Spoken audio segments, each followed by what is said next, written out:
communication in a relationship is crucial, but when it comes to talking about issues in the bedroom, many couples either fight or don't say anything at all. Joining us now with advice about how to talk about sex in a constructive way, we welcome back certified sexologist Christine D'Angelo. It's great to see you. Thank you so much. Hello. This is tough for people to talk about, understandably so. We've got all these ideas about not talking about sex in a healthy way.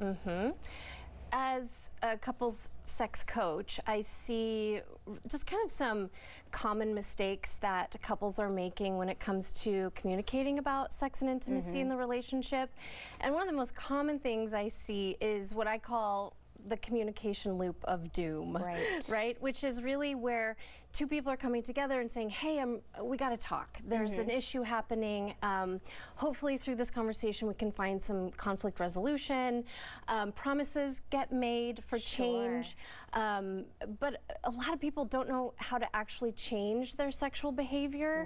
So it's kind of easier to just be like, I'll change and I'll do this and that, and then, oh, okay, is that done now? Can we move on to something else? And then time passes and we start to recognize that, like, wait, nothing's happened, no change has happened. We start to feel frustration again, and then it's right back to that conversation. So it's a loop, right? And it just keeps happening. And so what I do as a sex coach is really helping my clients find their way out of that roundabout. And be like, what exit do we want to take here to get you to where you actually want to be? And really that requires developing an action plan. So a lot of people don't know how to create an action plan when it comes to sex and sexuality. So that's why we find ourselves in this loop. Like, how do we repair this if we don't understand how to repair it? It makes sense though that you need kind of a concrete plan, because I would imagine a lot of people make a promise to their partner that they do want to change something with good intentions, right? They want to please the other person, but they're just not sure how. Absolutely. And another really common mistake people make is assuming. We bring assumptions into difficult conversations. It's also a way of protecting ourselves, in a sense. I'm assuming I know how you feel. Therefore, that's what I'm going to react to in that conversation. But it's really helpful just to bring in as many clarifying questions as you can to those types of conversations. Don't be afraid to ask questions. Do not be afraid. It might be uncomfortable. It might be, but ultimately, communication is the best way to improve your sex life. Sure. You just have to get there first, right? Are a lot of people just too nervous or afraid to kind of talk about it out loud, even with their partner, somebody that they love and know intimately? It's just not comfortable. Well, it can feel uncomfortable because as young people, we aren't taught how to effectively communicate about our emotions, how we're feeling, especially when it comes to sex. So it's kind of this undiscovered territory where we're just supposed to figure it out when we get into a long-term relationship.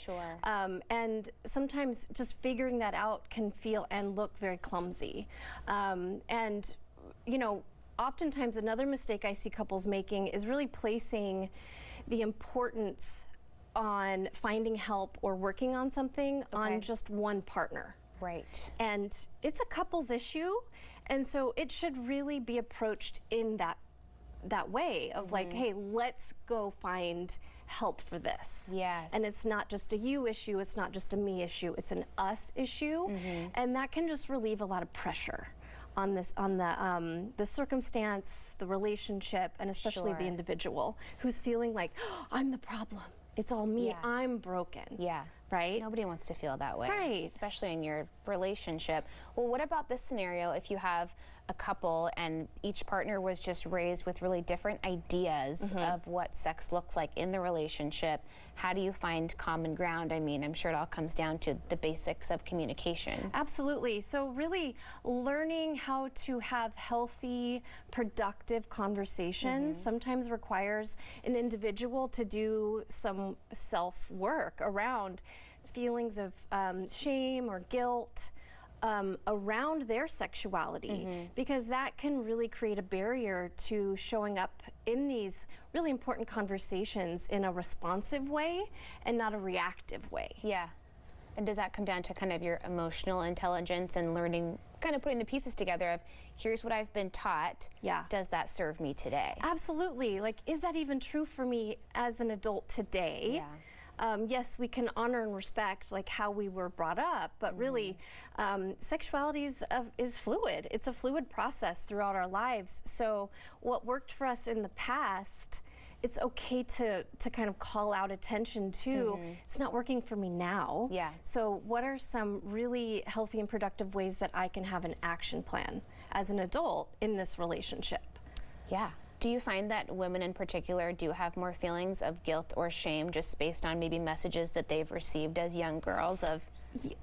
That's a great question, and it's kind of yes and no. Sure. Because I feel like men experience just as much shame and guilt around sex, and especially just the pleasure piece of that.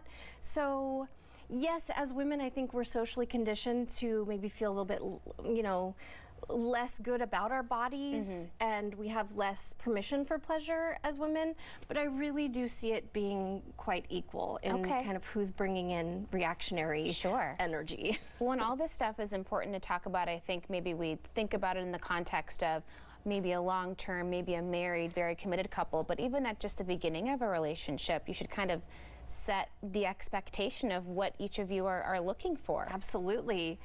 I think it's really, really, really healthy if you have expectations and you're bringing those expectations into the relationship. Learn how to communicate that, or really learn how to ask questions about that. What are your expectations? What does that mean for me? How do you see me fitting in with those expectations? Can I meet that for you?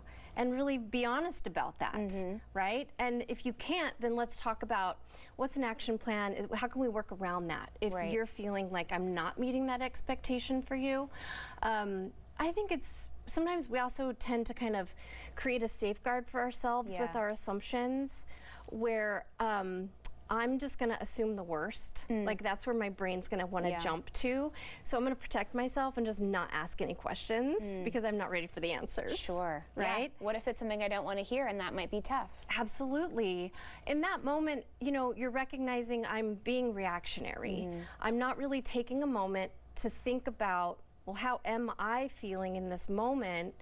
Maybe I need 10 minutes to step away, work with an emotions wheel and figure out, what's my primary emotion? What's my secondary emotion? Being able to name those and own them, and then come back to the conversation and say, here's what I've identified. Yeah. Let's work on this together. It's amazing what a very even brief pause can do for your mental clarity in those moments. Hey, thank you so much. It was great chatting with you. Yeah, thank you. Got some good stuff today. We will have more information on our website at katu.com. We'll be right back with more Afternoon Live right after this.